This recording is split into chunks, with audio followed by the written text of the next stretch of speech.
नमस्कार। नमस्कार, आइए आप सभी का स्वागत है हमारा YouTube चैनल ज्ञान गंगा में। हम देख रहे थे मारवाड़ का इतिहास और इसके अंदर हमने पहली वाली वीडियो को थोड़ा रिवीजन मार दिया था। उसमें पहले हमने पढ़ा था मालदेव को। तो मालदेव वीर, साहसी और शक्तिशाली शासक था, एक योग्य शासक था।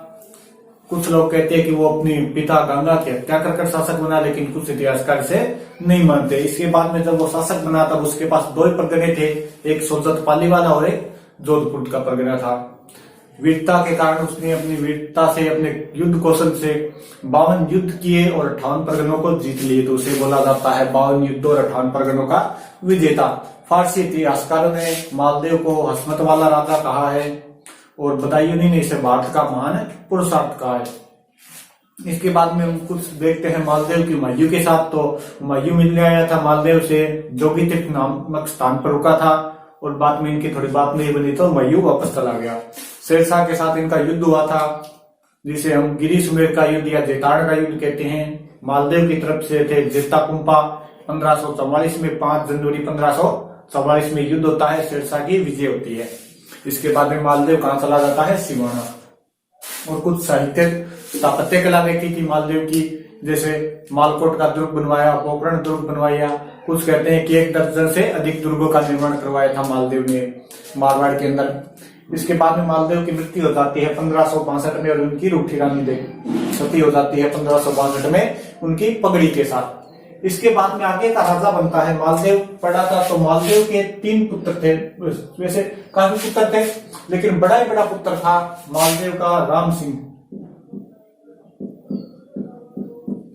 मालदेव का सबसे बड़ा पुत्र था राम सिंह। उसके बाद नंबर आता था उदय सिंह का, जिसे हम मोटा राजा उदय सिंह कहते हैं, वो उदय सिंह हो गया।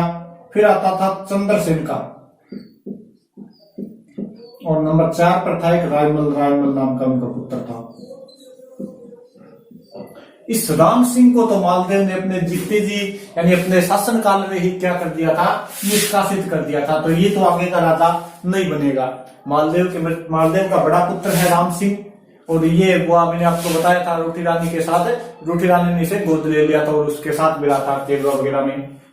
इसके बाद में नंबर आता है आपके उदय सिंह का। तो मालदेव ने इससे भी आगे का राजा न बनाकर आगे का राजा बना दिया था चंद्रसेन को। तो आज हम आगे का राजा पढ़ेंगे चंद्रसेन। मारवाड़ का आगे का राजा मालदेव के बाद राम सिंह को नहीं बनाया और उदय सिंह को भी नहीं बनाया। आगे का राजा फिर कौन हो गया? चंद्रसेन। तो आज हम पढ़ेंगे चंद्रसेन को।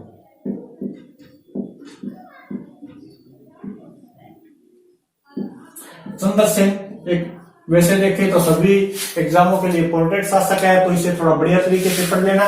ज्यादा बातें नहीं इनकी, थोड़ा सा याद कर लेना। एक तो ये थोड़ा जन्म वगैरह देख लेते हैं चंद्रसेन का। तो इनका जन्म हुआ था 16 जुलाई 1541 को। याद रहे तो ठीक है, वरना कोई बात नहीं। 16 जुलाई 1541 को जन्म हुआ था। इनके पिता का नाम मालदेव हो ही गया, पिता हो गए इनके मालदेव और माता थी जाली रानी स्वरूप दे।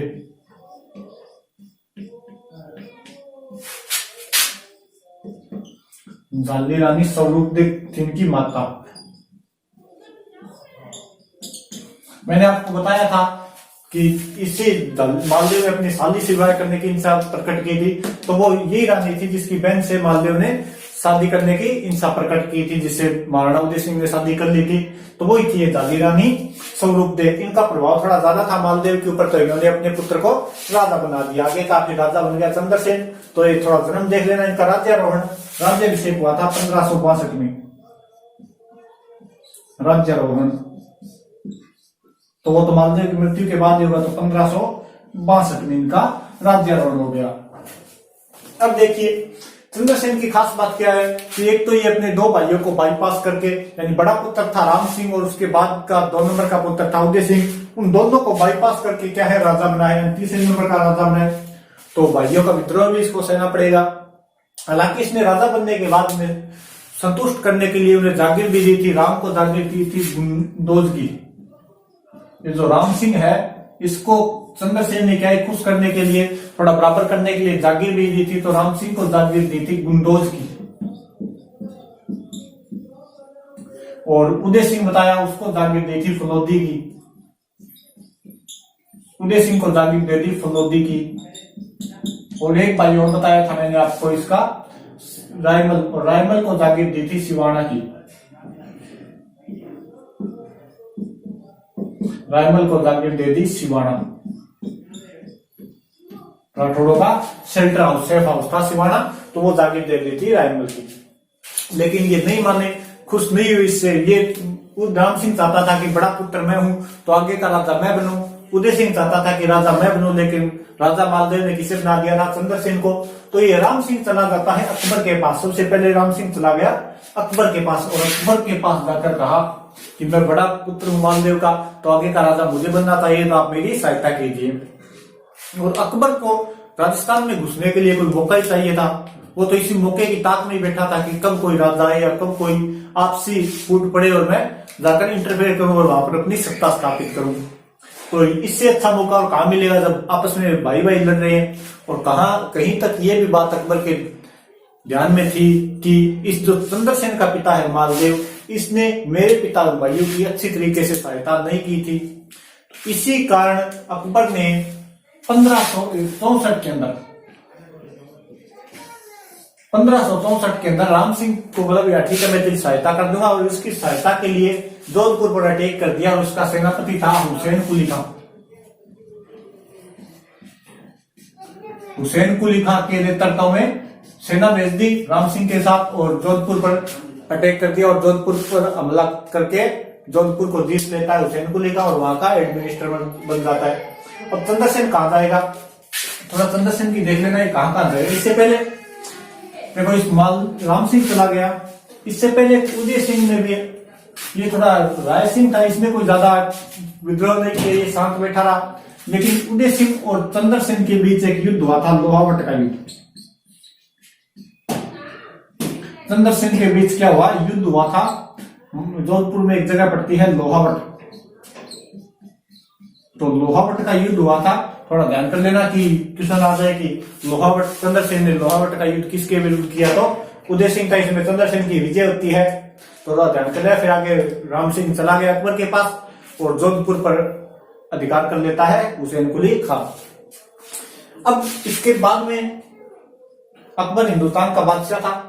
उसने 1568 में ये चित्तौड़ विजय कर ली थी, 69 में रणथंभौर विजय कर ली थी।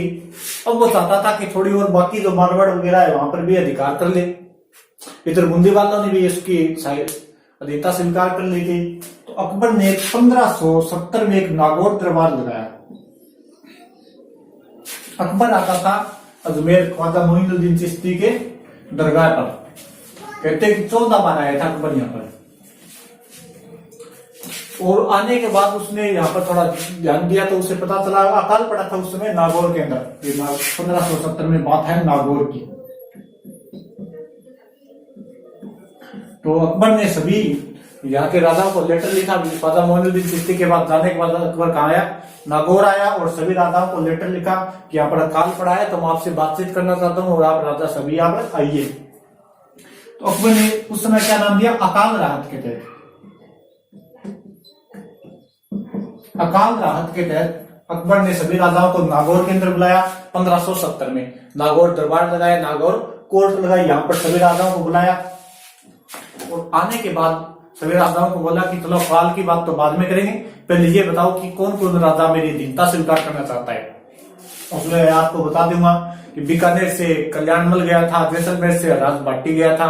इन्होंने सभी ने क्या है, अधीनता स्वीकार कर ली थी नागौर दरबार के अंदर। अपने जोधपुर से ये उदय सिंह भी गया था, मोटा राजा उदय सिंह, इसने पहले ही हाथ खड़ा कर दिया। तो चंद्रसेन भी गया था, सिवाना था उस समय चंद्रसेन।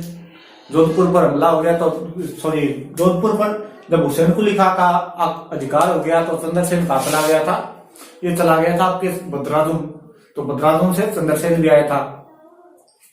इस नागौर दरबार में जब चंद्रसेन ने देखा कि उदय सिंह और अकबर के मध्य थोड़ी मेल मिलाप ज्यादा है और अकबर का थोड़ा सॉफ्ट कॉर्नर उदय सिंह की तरफ है, तो उसे लगा कि यहाँ पर पार नहीं पड़ेगी। तो वो क्या अकबर से बिना मिले ही वापस चला गया यहाँ से। कहा चला गया? बदराजुन। अकबर को ये बात अच्छी नहीं लगी। अकबर ने कहा कि मुझसे बिना मिले चला गया, इसकी इतनी औकात। तो अकबर क्या है, बदराजुन पर अटैक कर देता है। अकबर कहाँ अटैक करता है? बदराजुन पर। जब अकबर बदराजुन पर अटैक करता है तो चंद्रसेन आगे चला जाता है सिवाना, राठौड़ों का शेल्टर हाउस, रणस्थली, वहां पर चला जाता है। इसके बाद अकबर कहाँ अटैक करता है? सिवाना पर अटैक करता है। तो चंद्रसेन चला जाता है पीपलूद की पहाड़ियां, पीपलूद की पहाड़ियां में चला जाता है। अकबर वहीं पर भी अटैक कर देता है। तो चंद्रसेन कहाँ चला जाता है? कानुजा की पहाड़ियां। कानुजा की पहाड़ियों पर भी जब फाइनली अकबर अटैक कर देता है तो ये चला जाता है आपके सारण की पहाड़ियां, पाली के अंदर पड़ती है, सारण की पहाड़ियों में। और वहीं पर एक गांव था सिंचियाई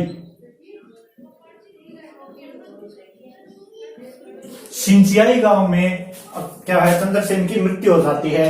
कहते हैं कि इनका एक सामंत था बेरीसाल नाम करके, सिंचियाई गांव का एक सामंत था बेरीसाल नाम करके।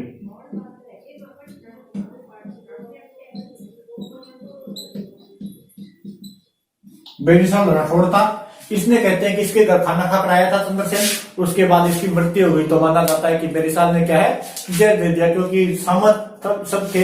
ये क्या है कि चाहते थे कि युद्ध न हो, अकबर की दीनता स्वीकार कर ले, बहुत दिन हो गए युद्ध करते, ऐसे पार नहीं पड़ेगी, लेकिन चंद्रसेन नहीं मान रहा था। तो इसने क्या है, फिर सामंतों ने मिलकर बेरीसाल क्या तो इनको जहर दिलवा दिया, और क्या होती है, चंद्रसेन की मृत्यु हो जाती है 1581 के अंदर। चंद्रसेन का शासनकाल देख लो, 1562 से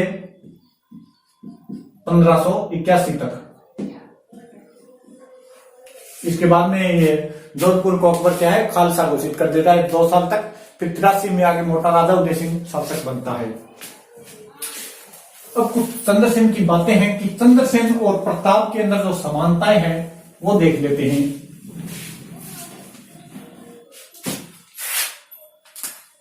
ये चंद्रसेन हो गया, और इधर आपके हो गया प्रताप, महाराणा प्रताप हो गए। इन दोनों के मध्य क्या है, समानताएं हैं। ये चीज देखते हैं, समानताएं देखते हैं, इनकी समानताएं भी आएगी, असमानताएं भी आएगी, और इनकी भौगोलिक स्थिति भी आएगी। तो ये चीजें देखते हैं। तो सबसे पहली समानता है कि दोनों ही शासक अपनी स्वतंत्रता के लिए युद्ध किया। दोनों ही शासकों ने अपनी स्वतंत्रता के लिए क्या किया, युद्ध किया। इधर चंद्रसेन भी अपनी स्वतंत्रता, अकबर की अधीनता स्वीकार नहीं करना चाहता, और इधर महाराणा प्रताप भी क्या अकबर की अधीनता स्वीकार नहीं करना चाहते। तो इन दोनों के मध्य एक समानता का कारण ये हो गया कि दोनों ही अपनी स्वतंत्रता के लिए लड़ रहे हैं, अपनी स्वाधीनता के लिए लड़ रहे हैं। फिर देखें दूसरी तो इनकी युद्ध पद्धति, दोनों की ही लड़ने की पद्धति है, जो दोनों की लड़ने का तरीका है वो एक जैसा है। दोनों ही गुरिल्ला युद्ध कर रहे थे।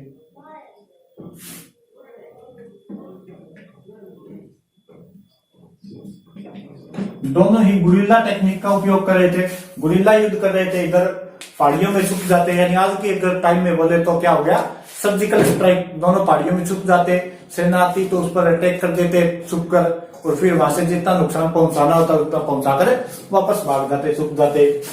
और इनकी अगर समानताएं देखें तो दोनों के ही भाई बंधु क्या थे, इनसे नाराज थे।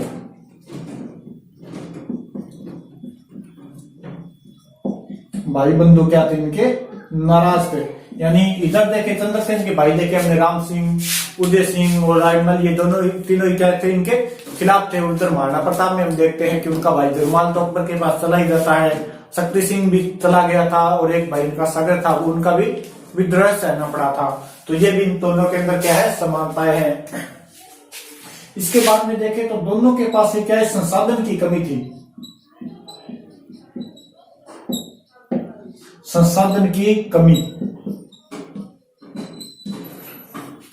नहीं तो इनके पास पैसे थे। कहते हैं चंद्रसेन ने तो ये पोखरण का किला जैसलमेर वालों को गिर भी दिया था या बेच दिया था। एक लाल था वो मेवाड़ वालों को बेचा था। तो ऐसे क्या है कि अपने घर का सामान बेचकर युद्ध कर रहे थे। तो दोनों के पास क्या संसाधन की कमी थी, पैसा नहीं था, पूरे संसाधन नहीं थे, आदमियों की व्यवस्था नहीं हो रही थी, खाने पीने की वस्तुएं नहीं थी, तो क्या है संसाधन की कमी थी। और देखें तो दोनों को अपना क्या है राज्य छोड़ना पड़ा था, राज्य छोड़ना पड़ा। चंद्रसेन भी ये आपके कभी सिरोही में जाता है तो सिरोही का शासक था सुल्तान, उसके पास चला जाता है, वो भी अकबर के खिलाफ युद्ध कर रहा था सुल्तान भी। फिर चंद्रसेन आपके डूंगरपुर के शासक के पास भी जाता है। वैसे ही महाराणा प्रताप को 56 के मैदानों में जाना पड़ता है, अलग अलग अपने राज्य को छोड़ना पड़ता है। तो ये भी दोनों के मध्य क्या हो सकती है, समानताएं हो सकती है। अगर किन्हीं दो शासकों या दो व्यक्तियों के मध्य सिमिलिटी होगी, समानता होगी, तो उनके मध्य असमानता भी होगी। तो इनकी असमानताओं को भी देखते हैं। पहले समानता देख लो, दोनों ये अपनी स्वतंत्रता के लिए युद्ध कर रहे हैं। युद्ध पद्धति दोनों की एक जैसी है, गुरिल्ला या सर्जिकल स्ट्राइक बोल सकते हो आप। इनके भाई बंधु या परिवार वाले भी इनसे नाराज हैं और संसाधनों की कमी और राज्य को छोड़ना पड़ा। ये थोड़ी इनकी क्या है, समानताएं हैं। अब थोड़ी असमानताएं देख लेते हैं इनकी।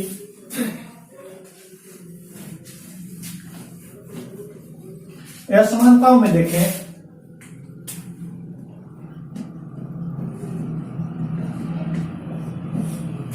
अगर असमानताओं में देखें तो क्या है कि जब प्रताप राजा बना था 1572 के अंदर,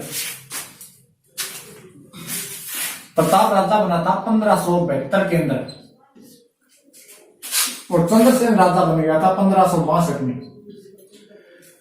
तो चंद्रसेन का अकबर के विरुद्ध विद्रोह तो शुरू होता है नागौर दरबार के बाद, 1570 के बाद अकबर के विरुद्ध होता है चंद्रसेन। उससे पहले तो नागौर दरबार में जाता है, हालांकि इससे संधि नहीं करता है, मिलता नहीं है, फिर भी एक बार देखने के लिए जाता तो है।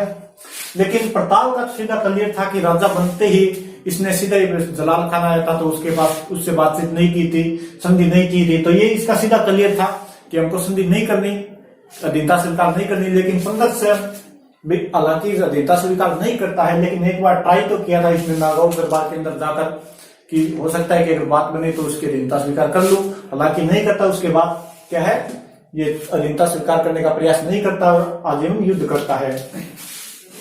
इसके बाद में देखें तो प्रताप की मृत्यु के बाद भी संघर्ष शुरू रहा था। प्रताप के बेटे पोते अमर सिंह ने भी अच्छा युद्ध किया था, मुगलों के साथ संधि भी की थी, तो एक समानता वाली संधि थी। उसके बाद में जगत सिंह राज सिंह ने तो संधि तोड़ी दी थी। लेकिन चंद्रसेन के बेटे पोते आगे शासक नहीं बने, इसका भाई राजा बना और उसने तो राजा बनने से पहले क्या दिन अकबर की अधीनता स्वीकार कर ली थी। तो इनका संघर्ष लंबा नहीं चला।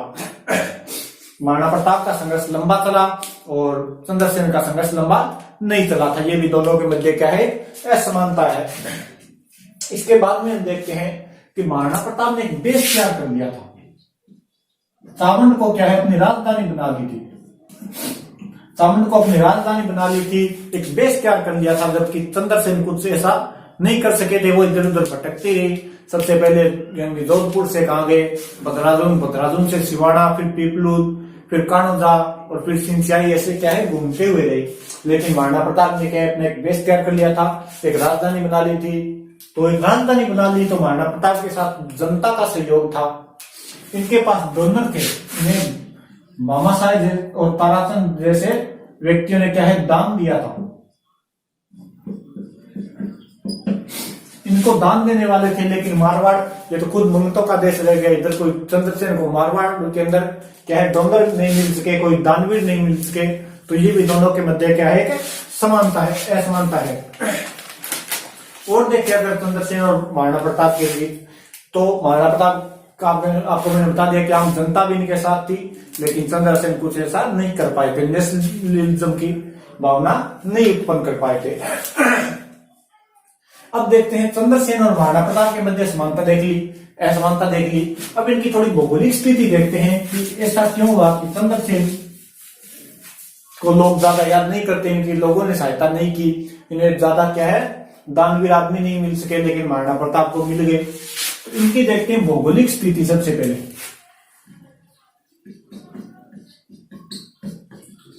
भौगोलिक स्थिति,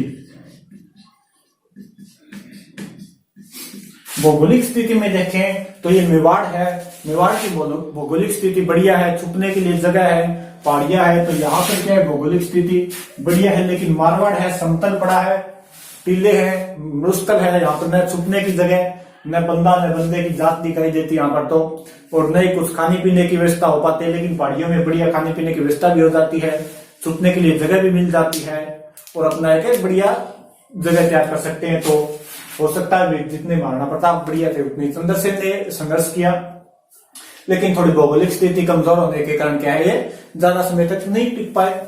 इसके बाद में हम देखते हैं महाराणा प्रताप को भामाशाह और ताराचंद जैसे डोनर मिल गए थे, दानवीर मिल गए थे, लेकिन ऐसा चंद्रसेन के साथ नहीं हुआ था। ये तो अपने घर का सामान बेचकर ही काम चला रहा था। घर का सामान बेचकर कितने दिनों तक युद्ध किया जा सकता है, तो इन्हें थोड़ी आर्थिक सहायता नहीं मिल पाई थी। अब इसके बाद में देखते हैं चंद्रसेन की उपाधियां। चंद्रसेन की कुछ उपाधियां हैं वो देख लेते हैं। तो चंद्रसेन की एक उपाधि है मारवाड़ का प्रताप। मारवाड़ का प्रताप, मारवाड़ का प्रताप इन्हें कहा है, सॉरी मारवाड़ का प्रताप हो गया कि इनकी उपाधि है प्रताप का अग्रगामी। प्रताप का अग्रगामी ये कहा था विश्वेश्वर नाथ रेव ने। विश्वेश्वर नाथ रेव एक बड़े इतिहासकार हुए, इन्होंने कहा था इसे प्रताप का अग्रगामी। और एक कहा जाता है भूला बिसरा राजे, भूला बिसरा राजा। देखिए सबसे पहले मारवाड़ का प्रताप, तो जितनी राम कहानी मैंने आपको बताई है कि इसने भी गोरिल्ला युद्ध किया, संसाधनों की कमी के कारण भी युद्ध किया, अकबर की चिंता स्वीकार नहीं करता, तो ये सब मारवाड़ का प्रताप इसे घोषित करता है। प्रताप का अग्रगामी क्या कि महाराणा प्रताप राजा बने थे 1572 में। उससे पहले नागौर दरबार में चंद्रसेन क्लियर कर चुका था कि अकबर की अधीनता स्वीकार नहीं करनी, और मैंने आपको बताया था कि चंद्रसेन महाराणा प्रताप के राज्याभिषेक में भी गया था। तो हो सकता है कि महाराणा प्रताप इन दोनों के मध्य बातचीत हुई हो, तो इसने भी महाराणा प्रताप को सलाह दी हो कि हाँ जैसे मैं युद्ध कर रहा हूं तुम भी अधीनता स्वीकार मत करना, युद्ध करना। तो वैसे क्या है कि महाराणा प्रताप के आगे आगे चल रहा था ये, इसने पहले ये अकबर का विद्रोह कर दिया था, तो ये क्या हो गया महाराणा प्रताप का अंतर्गामी। तो इसे कहा है विश्वेश्वर नाथ रेव ने। और एक इसे बोला जाता है भूला बिसरा राजा, यानी इसके बाद इसके कोई बेटे पोते राजा नहीं बने, तो इसकी कोई ज्यादा वर्णन नहीं मिलता है चंद्रसेन का। ये तो थोड़ा आरपीएससी में लगता है, तो इसे पढ़ लेते हैं। तो उदय सिंह के राजा बना था, उसके बाद तो उसके बेटे पोतों ने उसका इतिहास लिखवा दिया।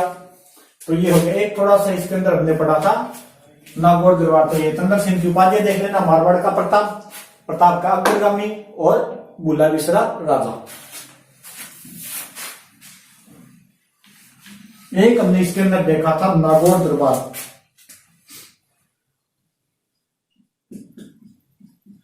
नागौर दरबार कब लगा था? 1570 में। किसने लगवाया? तो ये लगवाया था अकबर ने। कारण क्या बताया था इसका? तो इसका तत्कालीन कारण बताया था अकाल राहत के तहत।